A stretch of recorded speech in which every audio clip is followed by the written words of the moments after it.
Shalom, saya juga selalu berbahasa roh dalam penyembahan saat doa, kadang juga dalam perjalanan ketika naik kendaraan, amin. Tapi saya tidak mengerti apa yang saya ucapkan, dan Tuhan memberikan firman-Nya dari Mazmur 40 ayat 4, dan sering saya bernyanyi dalam bahasa roh. Ini Mazmur 4 ayat 3 nih, Mazmur 4 ayat 1, Tuhan memberikan nyanyian baru dalam mulutku. Mazmur 40 ayat 4, apa itu Hani? Look it Puji up, Tuhan. Indonesian there. Shalom Ibu, khotbahnya Untuk luar saya, biasa, Pak. pengarang tentang nubuat. Saya Oke. jadi mengerti bagaimana cara berdoa untuk pelepasan. Amin. Ibu Rusmian, bukan mungkin lagi Ibu Hana, tapi pasti jari dan tangan kita mengimpartasikan kuasanya. Amin. Rusmian Sinaga, bukan Ibu Tio, Bu Hana, bagaimana ciri orang yang dikuasai roh daging menuju ke roh iblis? Maksudnya Bu, pertanyaannya kurang ini. Raw daging. Roh daging. Atau daging. Orang yang ciri-ciri yang dikuasai roh daging itu nafsu, Bu. Itu mereka tuh nafsu. Jadi dikuasai nafsu. Apa-apa tuh dikuasai nafsu. Kalau belanja itu belanja sampai nggak mikir-mikir gitu ya. Itu kuasa daging. Itu kalian ada di Matius, di kitab Galatia kalau tidak salah, saudara berbicara tentang roh kedagingan itu, saudara-saudara, di Galatia. Itu sudah jelas sekali, orang kalau dikuasai roh daging juga ngomongnya kotor, itu juga roh daging. Orang yang kalau belanja tanpa mikir-mikir gitu ya, itu juga roh nafsu mata gitu ya, roh keinginan gitu, hidup berfoya-foya gitu ya. Itu juga roh kedagingan gitu. Terus ada orang juga kalau misalnya roh daging, kalau mereka berpakaian gitu, pakaian tuh harus kayak begini-gini gitu ya, BH-nya kelihatan atau belahannya itu kelihatan gitu ya, atau di atas dongkol paha sampai ya belahannya itu juga kelihatan. Itu roh daging itu kelihatan, ibu. Itu yang namanya roh daging. Apalagi ya, nafsu. Oke, itu bagaimana menuju roh ke iblis lah. Iblis ini selalu dia nggak akan langsung menunjukkan. Iblis tuh sebenarnya, saudara, kalau kita mau tahu iblis bekerja, iblis tuh nggak bekerja hanya melalui manifestasi yang wow.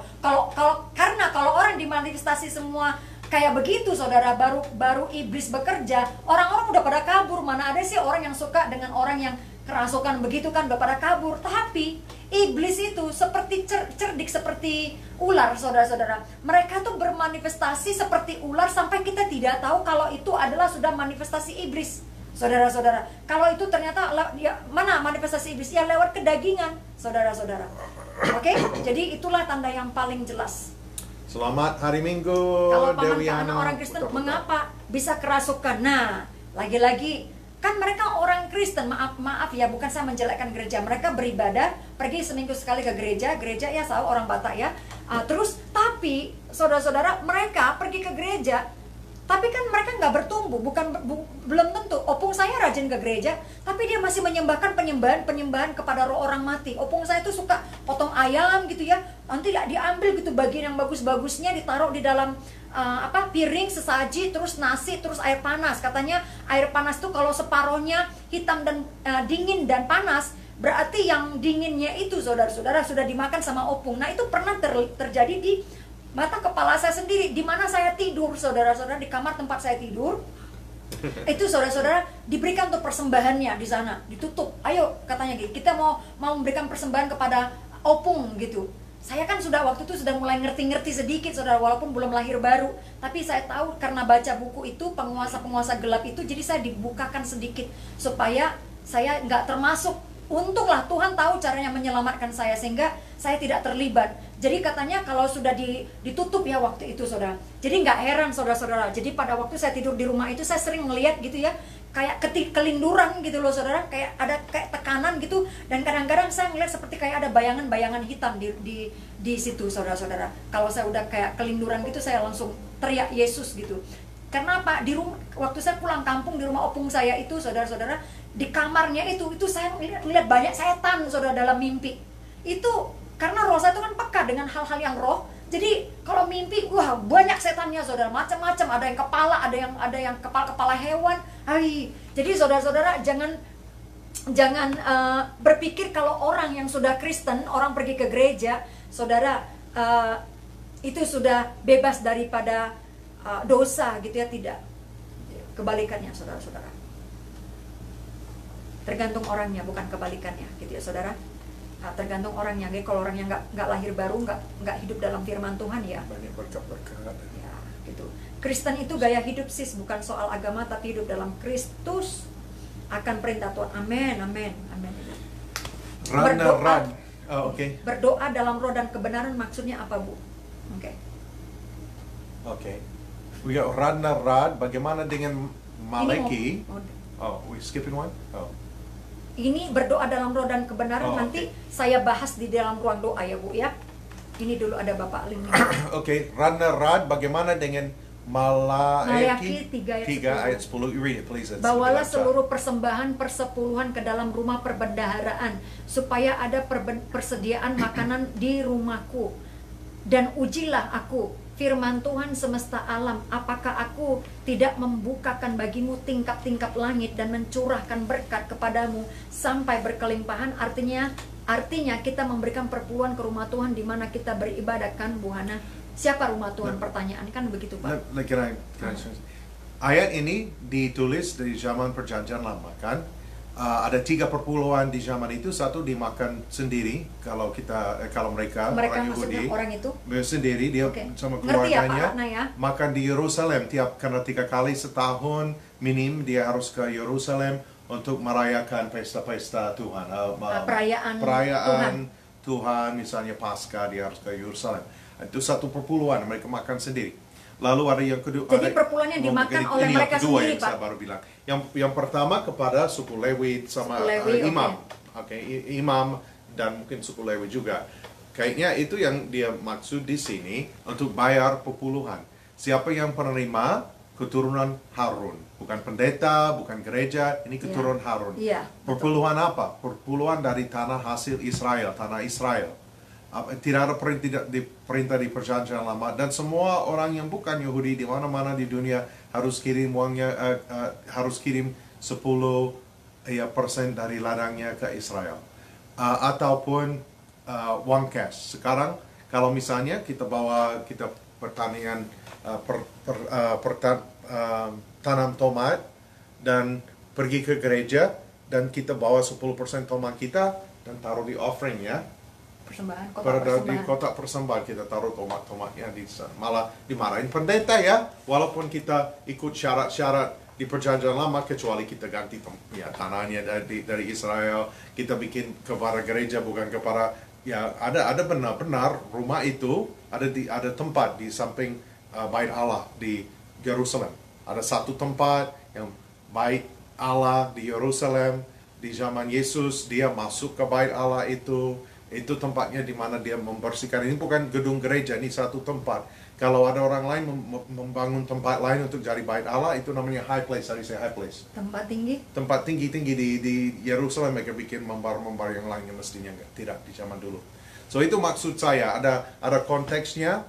Lalu kalau saudara mau kasih 10% kepada gereja, dan kalau saudara mau melakukan itu sebagai prinsip, itu boleh juga. Tapi kita harus juga sadar di zaman dulu, kalau misalnya orang janda tidak punya tanah, atau orang asing atau orang Lewi tidak punya tanah.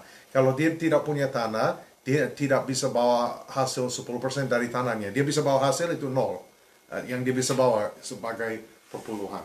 Lalu suku Lewi dia menerima. Tapi orang asing, orang yang tidak punya tanah, orang yang sudah jual tanah, yang berlaku selama itu sewa berlaku 50 tahun, dia tidak punya penghasilan 10% dari tanah untuk membelikan. Lalu orang yang kayak janda-janda, mereka menerima perpuluhan yang tahun ketiga, ada perpuluhan ekstra untuk dikasih kepada mereka. Dan kadang-kadang pendeta bilang, semua orang harus kasih 10%. Dan orang janda harus dikasih 10%, dan nggak dikembalikan kepada janda-janda. Ya, nggak ada yang kayak di perjanjian baru, ada diberi makanan kepada janda-janda. Malah di zaman ini diminta uang dari dia, dan nggak selalu dikasih kepada orang yang miskin, yang janda-janda yang kayak gitu.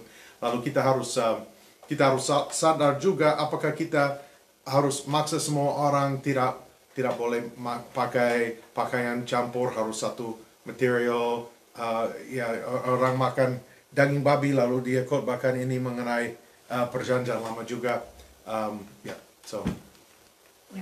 Oke Pak ya. Semoga cukup dengan topik itu. Jadi kalau yang Tuhan berikan saya pengertian mengenai perpuluhan ini, sebenarnya perpuluhan itu diberikan Tuhan, amin, persembahan itu. Kenapa Tuhan menginginkan kita untuk memberikan persembahan, entah itu perpuluhan. Ini kita cuma bicara perpuluhan loh, belum bicara yang lain-lain loh. Perpuluhan sebenarnya ketika kita menyalurkan, Tuhan ingin kita menjadi saluran berkatnya kepada orang-orang di sekitar kita, bahwa Tuhan itu sebagai saluran bahwa Tuhan itu nyata, sebagai saluran bahwa Tuhan itu mengasihi mereka, Tuhan itu peduli akan mereka, Tuhan itu mendengarkan doa-doa mereka, saudara-saudara. Jadi sebenarnya bukan soal kita. Sebenarnya masalah persembahan ini is not about us, it's not about siapa kita, apa kita, berapa yang kita beri. Sebenarnya pemberian atau peraturan persembahan ini, it's all about God. God wants to minister to people. Tuhan ingin melayani orang janda. Tuhan ingin melayani orang miskin. Tuhan ingin melayani yatim piatu. Tuhan ingin melayani orang-orang pendeta hamba Tuhan yang melayani Tuhan dengan segenap hati. Tuhan ingin supaya dunia tahu bahwa Tuhan mengasihi dunia, Tuhan mengasihi mereka. So kadang-kala yang membuat kita nggak sejahtera dalam soal 10%, 20% ini sebagainya, itu karena apa? Sebenarnya karena kita tidak mengerti apa sih arti persembahan itu, kenapa Tuhan mau persembahan itu, saudara-saudara. Dan seperti di grup doa saya bilang kepada mereka, berikan, padahal saya cuma minta murid-murid saya hanya untuk memberikan hal yang kecil, misalnya nasi goreng atau mie goreng atau pisang goreng yang paling murah atau bakwan atau kacang hijau. Tapi murid-murid saya ini memberikan lebih daripada yang saya minta. Mereka bahkan jauh melebihi yang saya harapkan, sudah melakukan jauh yang lebih saya harapkan. Mereka memberi ke orang miskin, orang yang mereka nggak kenal, kepada saudara mereka, daripada dan ternyata saudara, saya melihat Tuhan. Justru yang saya lihat bukan merekanya, bukan dari orang-orang memberi ini. Justru saya sebagai guru yang mengajarkan mereka melakukan itu, yang memerintahkan. Justru ketika saya membaca kesaksian-kesaksian mereka, yang saya rasakan itu adalah wow, saya jadi merasakan hadirat Tuhan di sini. Yang saya rasakan itu adalah kehadiran Tuhan dalam hidup mereka. Saya melihat Tuhan dalam hidup mereka loh, Bapak Ibu Saudara, di dalam murid-murid saya ini. Karena saya melihat, dapat merasakan orang lain bisa merasakan, oh ada Tuhan yang peduli dengan saya. Oh ada Tuhan yang mengasihi saya. Oh ada Tuhan yang mendengarkan doa saya. Oh ada Tuhan, ternyata Tuhan tahu isi hati saya. Nah, saudara-saudara, rata-rata nih murid-murid saya memberikan berkat-berkat ini, mereka sendiri pun mengalami Tuhan. Karena apa? Mereka menjadi bait-bait Allah yang hidup, yang menjadi kaki tangannya Tuhan, saudara-saudara, menjadi koki-kokinya Tuhan. Luar biasa. Disinilah saya bisa melihat Tuhan begitu nyata dalam kehidupan orang-orang Kristen, khususnya di dalam murid-murid ini, saudara-saudara. Hey honey, can you read this verse here? Oke. 1 Yohanes 3 ayat 17 sampai 18. Ayat 3 sampai 17 berkata, barang siapa mempunyai harta duniawi dan melihat saudaranya menderita kekurangan, tetapi menutup pintu hatinya terhadap saudaranya itu, bagaimanakah kasih Allah dapat tetap di dalam dirinya? Anak-anakku, marilah kita mengasihi bukan dengan perkataan atau dengan lidah, tetapi dengan perbuatan dan dalam kebenaran. Oke, saya sebentar mau kasih highlight gitu ya, garis bawah, bahwa saudara, saya dan suami saya tidak mengatakan bahwa tidak boleh atau tidak mengajarkan bahwa kita tidak boleh memberikan persembahan 10% ke dalam gereja lokal kita. Lagi-lagi kan saya bilang itu tidak ada aturan di Alkitab Perjanjian Baru. Tadi Bapak Ling sudah mengajarkan itu untuk apa dan bagaimana, asal mulanya ada ayat itu seperti apa dan bagaimana, saudara-saudara. Jadi kalau saudara digerakkan Tuhan untuk memberikan persembahan persepuluhan kepada gereja saudara, jadilah seperti yang Tuhan suruh, saudara-saudara. Kita memberikan persembahan kepada gereja kita, walaupun kita tahu ini kebenarannya, saudara. Tapi karena kita digerakkan Tuhan seperti itu, ya seperti itu. Nah, tapi juga itu tidak membatasi kita untuk memberkati yang lain. Ada kalanya kita berkati juga rumah Tuhan yang lainnya, pelayanan-pelayanan yang lainnya, saudara-saudara. Ada pendeta yang khotbah begini, Tuhan sudah kasih kita pekerjaan, rumah, dan semua ini yang baik. Dan dia hanya minta 10% dan kamu boleh pegang 9%. Dan 90%. Lalu, itu deal yang bagus kan? Lalu kita baca ayat yang kayak gini ya. Dan saya sudah kasih 10%, orang ini lapar, saya nggak harus kasih apa-apa karena saya sudah kasih yang pendeta bilang itu cukup. Tapi menurut Alkitab, ya kita harus bantu orang lain. Ada saudara di sini yang minta dari banyak orang kita untuk makanan, kita harus akalin, gak ada uang lagi di Indonesia, kami lagi akalinnya. Tapi ya kalau saudara-saudara mau bantu, dan kami pikirin, doain juga situasi ini. Lalu, udah malam. Saya harus mempersiapkan khotbah untuk besok pagi. Saya harus tidur karena saya harus bangun jam 6. Ya, enak ini tapi nggak bisa. Iya, saya senang yang namanya tanya jawab, saudara-saudara. Jadi nanti ketika saya ini di YouTube nanti akan dibagi bagian tanya jawabnya karena udah kepanjangan. Terus bagian khotbahnya aja, saudara-saudara. Banyak ya, mungkin ada waktu-waktu tanya jawab ya, Hani, khusus tanya jawab gitu ya. Is it in the Bible or what?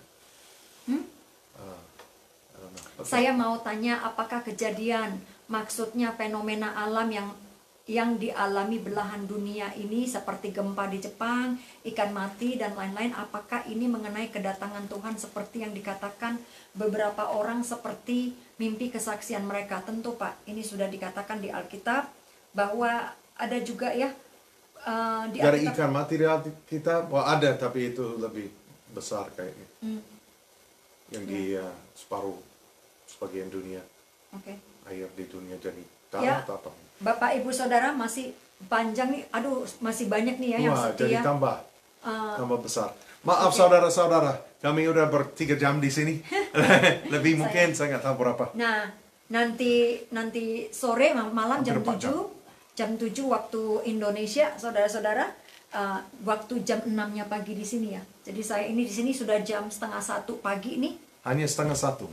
12:30 pagi. Jadi izinkan saya untuk istirahat dulu, tidur dulu. Ya. Baiklah, saudara-saudara, terima kasih untuk bergabung dengan kita, untuk duduk dengaran. Semoga Bapak Ibu Saudara semuanya diberkati dan semakin menambah pengetahuan, pengenalan, takut akan Tuhan, sehingga tidak lagi mudah digoncang-ganjingkan oleh pengajaran-pengajaran ini. Pesan saya selalu baca firman Tuhan.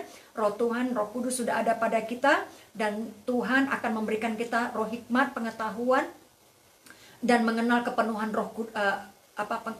pengenalan akan Kristus. Amin. Terima kasih atas semua berkat dan salam dari semua orang. Kami nggak bisa menyebut setiap nama karena banyak sudah banyak orang yang ketik. Selamat, terima kasih. Ya, Tuhan berkati kalian semua. Kita berdoa ya. Bapa di surga, terima kasih Tuhan karena Engkau baik. Terima kasih buat firman-Mu yang menguatkan kami. Terima kasih buat pengajaran-Mu yang membukakan mata rohani kami sehingga kami diberikan pengertian Tuhan, hikmat yang daripada Engkau, sehingga kami Tuhan dan jemaat-jemaat-Mu tidak lagi gampang Tuhan digonjang-ganjingkan dengan ajaran-ajaran yang bukan daripada firman-Mu Tuhan. Di dalam nama Tuhan Yesus, dan kami berdoa biarlah firman-Mu yang sudah ditaburkan hari ini Tuhan boleh menjadi kekuatan, dan juga Tuhan memberi makan, mengenyangkan roh daripada saudara-saudara kami Tuhan yang mungkin kelaparan selama ini ya Tuhan. Di dalam nama Tuhan Yesus Kristus, biarlah Bapa umat-Mu saat ini Tuhan semakin giat untuk membaca firman-Mu ya Tuhan. Firman-Mu yang kudus Tuhan Yesus, mana yang daripada surga itu Tuhan Yesus, dimana kalau kami makan kami tidak akan lapar kembali lagi Tuhan. Terima kasih Bapa, Engkau berkati Tuhan semua jemaat-jemaat-Mu yang sudah mendengarkan Tuhan. Apapun menjadi pergumulan mereka, Engkau jawab Tuhan. Biarlah mereka yang sakit disembuhkan, mereka yang berkekurangan Engkau mampukan Tuhan. Engkau cukupkan Bapa, dan Engkau kirimkan burung gagak Tuhan untuk membawa mereka makanan Tuhan Yesus. Terima kasih Bapa, terima kasih Bapa. Kami berdoa untuk hamba-Mu di tempat ini juga Engkau berkati, berikan kekuatan yang baru, hikmat yang baru, urapan yang baru, api Roh-Mu menyala-nyala Tuhan. Dan Engkau juga berkati suami hamba Tuhan yang sudah melayani Tuhan. Biarlah juga Engkau kobarkan api Roh-Mu dalam hatinya Tuhan, supaya dia boleh dipakai untuk memperlengkapi jemaat-jemaat Tuhan Bapa. Terima kasih Bapa, apalagi dalam khusus peribadahan di dalam gereja, supaya jemaat Tuhan diperlengkapi. Terima kasih Bapa, terima kasih, terpujilah nama-Mu.